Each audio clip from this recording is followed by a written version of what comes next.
Pesticides, pollution, qualité des aliments. Les Français craignent l'impact d'un mauvais environnement. Pour une très grande majorité de Français, il ne fait aucun doute que l'environnement a une influence importante sur la santé. Ce sont les pesticides qui les inquiètent particulièrement, d'où une demande importante de la mise en place d'actions concrètes. En 1999, l'Organisation mondiale de la santé, OMS, déclarait lors de la conférence ministérielle Santé et Environnement que l'environnement est la clé d'une meilleure santé.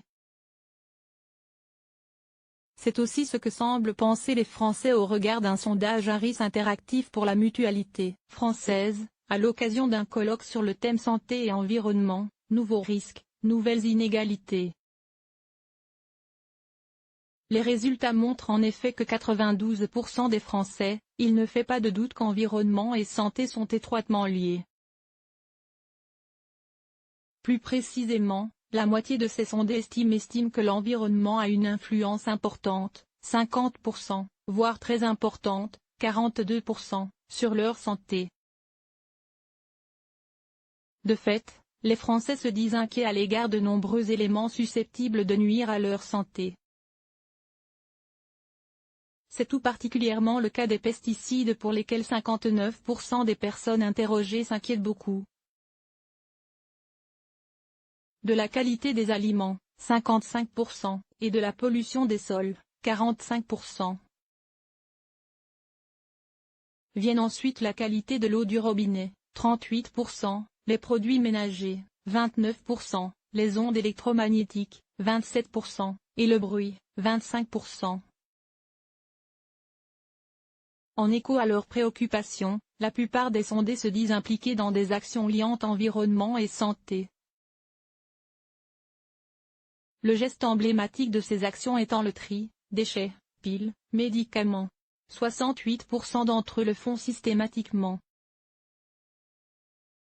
Aérer régulièrement son logement constitue le deuxième geste de prévention le plus adopté, suivi de boire du robinet ou encore éteindre les appareils électroniques ou émetteurs d'ondes dès que possible. Vers qui se tourner pour bien s'informer? Au regard de ces engagements, il semble logique que près de 2 personnes sur 3 se sentent bien informées au sujet de l'impact de l'alimentation sur leur santé. Autant, l'information demeure encore incomplète puisque 36% se disent au contraire insuffisamment informés sur ce point, affirme la Mutualité française. Cette lacune est encore plus importante en ce qui concerne les effets de la qualité de son intérieur, qualité de l'air, ondes, utilisation de produits d'entretien. Pour s'informer sur l'impact de l'environnement sur la santé, les professionnels de santé, associations, l'école ou les lanceurs d'alerte sont considérés comme les principaux interlocuteurs de confiance, avec respectivement 82%, 71% et 63% des suffrages. La sécurité sociale est plébiscitée par 57% des concitoyens, une institution suivie de près par les collectivités locales et les mutuelles. En effet, une personne sur 2 accorde sa confiance à ces organismes à but non lucratif, qui sont cités notamment devant les partis politiques, les médias et le gouvernement. À l'inverse, moins d'une personne sur 3 fait confiance aux compagnies d'assurance et aux entreprises privées. Quelles mesures en France? C'est sans surprise que ces personnes se disent favorables à la mise en place d'actions favorisant l'environnement, et en priorité le fait de réduire très fortement l'utilisation des pesticides dans les activités agricoles, 93%. Les sondés se prononcent également à 89% pour mettre en place un étiquetage d'alerte concernant les effets polluants des produits ménagers et d'autres produits, peintures, aérosols, sur l'air intérieur. Enfin, près de 3 personnes sur 4 préconisent d'augmenter la part des produits bio dans les cantines scolaires. Dans une même proportion, ils souhaitent des ateliers de formation au comportement éco-citoyen, dont l'animation serait assurée par des professionnels.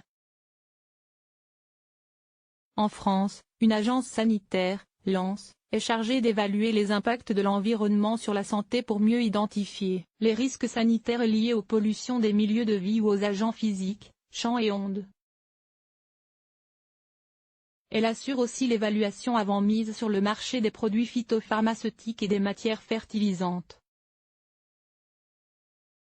Par ailleurs, un troisième plan national santé-environnement a été mis en place par le gouvernement en 2015, jusqu'en 2019, avec pour ambition de réduire l'impact des altérations de notre environnement sur notre santé. Sa mise en œuvre est placée sous le copilotage des ministères de l'Environnement et de la Santé. Il s'articule autour de 4 catégories: enjeux de santé prioritaires, connaissance des expositions et, de leurs effets, recherche en santé environnement et action territoriale, information, communication et formation. La dernière mesure annoncée en date, août 2017, consiste en une réforme visant à renforcer la protection du public des lieux diffusant de la musique et des sons amplifiés. Le décret signé instaure par exemple la réduction supplémentaire des niveaux sonores pour les spectacles destinés principalement aux jeunes enfants. Agence nationale de sécurité sanitaire de l'alimentation, de l'environnement et du travail,